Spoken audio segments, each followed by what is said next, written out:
Hello students, good morning. मैं Pravesh Sharma. Welcome back to my channel. आज हम होम साइंस के अंतर्गत इवैल्यूएशन के अंतर्गत हम देखेंगे अधिगम मापन की परीक्षाएं। अधिगम मापन की परीक्षाओं के अंतर्गत हम देख चुके हैं निबंधात्मक परीक्षाएं, वस्तुनिष्ठ या नवीन प्रकार की परीक्षाएं। आज हमारा मेन उद्देश्य रहेगा लघु उत्तरीय परीक्षाओं की ओर। तो सबसे पहले हम देखते हैं, जो कि देख लिया गया है लेकिन फिर भी एक नजर डालना जरूरी हो जाता है संक्षेप में। मूल्यांकन मनोविज्ञान एवं शिक्षा के क्षेत्र में एक अत्यंत महत्वपूर्ण प्रक्रिया है।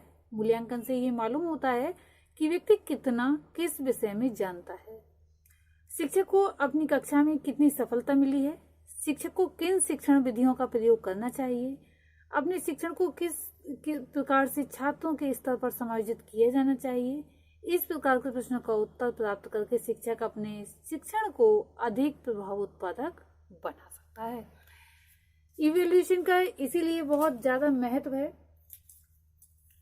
जिससे कि छात्र अपने शिक्षण कार्य को अच्छी प्रकार से करता है, करने में समर्थ होता है और किस तरह से आगे करना चाहिए इसकी योजना तैयार करता है। तो सबसे इससे पहले हमने देखा था निबंधात्मक परीक्षाएं, वस्तुनिष्ठ प्रकार की परीक्षाएं, और आज हमारा जो उद्देश्य है, मुख्य उद्देश्य है लघु उत्तरीय प्रकार की परीक्षाएं। तो हम इसी के विषय में देखते हैं, शॉर्ट आंसर टाइप टेस्ट। सबसे पहले हम देखेंगे मीनिंग। लघु उत्तरीय परीक्षण निबंधात्मक तथा वस्तुनिष्ठ परीक्षणों के मध्य की एक श्रेणी है।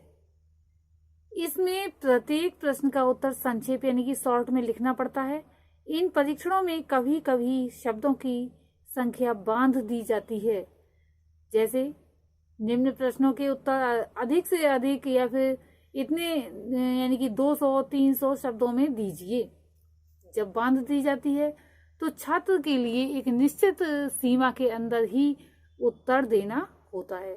जैसे एग्जाम्पल दे सकते हैं, गृह विज्ञान की बालिकाओं के लिए विज्ञान में पाक कला का क्या महत्व है, या फिर शिशु पालन और बाल कल्याण से आप क्या समझते हैं।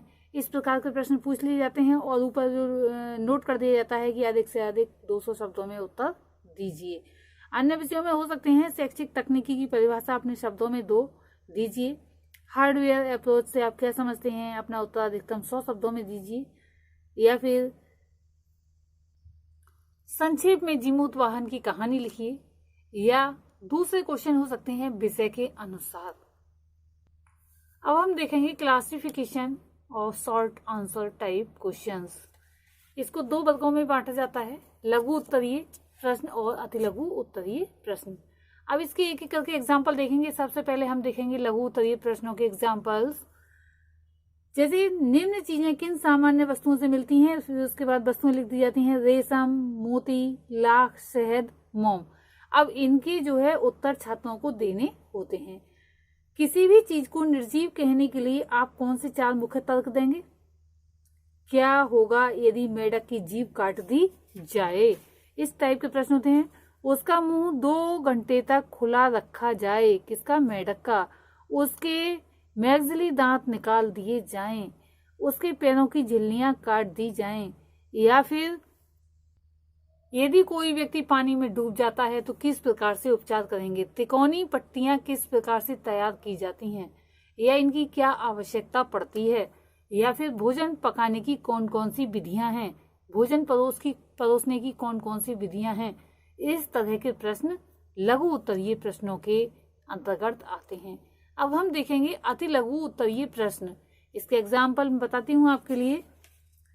घरेलू मक्खी से कौन से 2 रोग, यानी कि घरेलू मक्खी जो है कौन से रोग फैलाती है, उसके नाम लिखिए। जीव विज्ञान से या फिर जीव विज्ञान के अध्ययन के बाद किन व्यवसायों को अपनाया जा सकता है। गृह विज्ञान के क्या स्कोप हैं, यानी कि गृह विज्ञान की शिक्षा प्राप्त करने के बाद छात्राएं क्या क्या कार्य कर सकती हैं व्यवसाय के रूप में। पके हुए टमाटर का रंग लाल क्यों होता है, एक वाक्य में उत्तर दीजिए। या फिर जो बता दिया जाता है शब्दों की सीमा, एक वाक्य में ही पूछा जाता है। अति लघु उत्तरीय जो प्रश्न होते हैं सिर्फ एक ही वाक्य में जो है उसके उत्तर लिए जाते हैं। जूट के रेशे पौधे के किस या फिर कौन से ऊतक हैं, जूट के रेशे पौधे के कौन से ऊतक हैं। सेब में कौन सा विटामिन पाया जाता है, नींबू में कौन सा विटामिन पाया जाता है, या फिर चावल में कौन सा तत्व पाया जाता है, या दालों में कौन सा तत्व पाया जाता है। इस तरह के प्रश्न पूछे जाते हैं। इस प्रकार से हमने जो है इवैल्यूएशन के अंतर्गत निबंधात्मक, वस्तुनिष्ठ और लघु उत्तरीय प्रश्नों के विषय में समझा। इस तरह के प्रश्न जो है लिखित परीक्षाओं के अंतर्गत आते हैं और छात्रों का मूल्यांकन इनके माध्यम से किया जाता है। अब हम देखते हैं कि मूल्यांकन का महत्व क्या है। तो मूल्यांकन उद्देश्यों की प्राप्ति की सीमा बताता है कि किस सीमा तक उद्देश्यों की पूर्ति हुई है। दूसरे शब्दों में वह उद्देश्यों के स्पष्टीकरण में सहायक होता है। मूल्यांकन से ये निश्चित किया जाता है कि किन विशिष्ट उद्देश्यों की प्राप्ति नहीं हो सकी है, ताकि जो है उनके लिए इंस्ट्रक्शंस दिए जा सकें। छात्रों के वर्गीकरण एवं स्तरीकरण करने में सहायक होते हैं।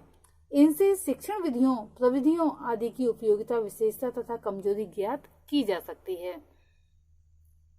शिक्षण व्यूहरचना में सुधार किया जा सकता है और उन्हें विकसित किया जा सकता है। शिक्षक और छात्र दोनों के लिए पुनर्बलन यानी कि रेनफोर्समेंट कार्य करते हैं। इनसे अधिगम में गुणवत्ता आती है और मूल्यांकन के आधार पर छात्रों या छात्राओं को आवश्यकता अनुसार समुचित निर्देशन प्रदान किया जाता है। मूल्यांकन के माध्यम से शिक्षक कक्षा के सभी छात्रों की प्रगति के बारे में जानकर उनके अभिभावकों को छात्रों के विषय में सही तथ्य तथा राय दे सकता है। अभिभावक भी अपने बालक की प्रगति के बारे में जानकारी रख सकते हैं। मूल्यांकन से प्राप्त निष्कर्षों से ये भी पता चल जाता है कि छात्र किस विषय में कमजोर है, उसकी समस्याएं क्या हैं या किस प्रकार की समस्याएं हैं, कौन सी चीज उसकी प्रगति में बाधक हो रही है और कैसे दूर की जा सकती है। किस प्रकार एकत्रित तथ्यों के माध्यम से निर्देशन करता जो है यानी कि गाइडेंस काउंसलर छात्रों की अधिक सहायता कर सकता है। विद्यालय की गतिविधियों में सुधार लाने के लिए भी मूल्यांकन काफी उपयोगी सिद्ध हुआ है।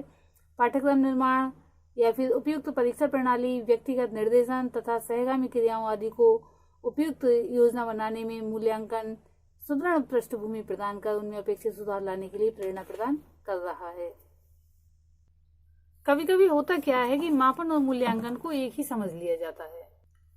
तो हम यहाँ पर ये समझ लेते हैं कि मापन और मूल्यांकन में क्या अंतर है। मापन एक प्राचीन धारणा है और मूल्यांकन नवीन धारणा है। मापन एक सामान्य संप्रत्यय है और मूल्यांकन शब्द एक तकनीकी या प्राविधिक संप्रत्यय है। मापन किसी भी वस्तु की संख्यात्मक तस्वीर होती है और मूल्यांकन मापन के साथ साथ परिणामात्मक चित्र भी रेखांकित करता है या करती है। मूल्यांकन यह बताता है कि कोई वस्तु कैसी है, मापन से यह पता चलता है कि कोई वस्तु कितनी है।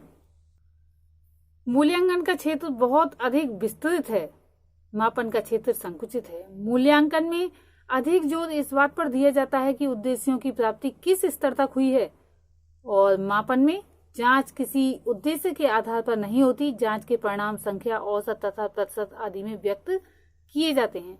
मूल्यांकन की प्रक्रिया में छात्रों में पूर्व प्रभावों तथा नवीन उत्पन्न प्रभावों के आधार पर व्यवहारिक परिवर्तन से जांच की जाती है। मापन का तात्पर्य केवल उन प्रविधियों से है जिनका उपयोग छात्रों की योग्यता विशेष के मापन हेतु किया जाता है। तो आज के लिए इतना ही। धन्यवाद।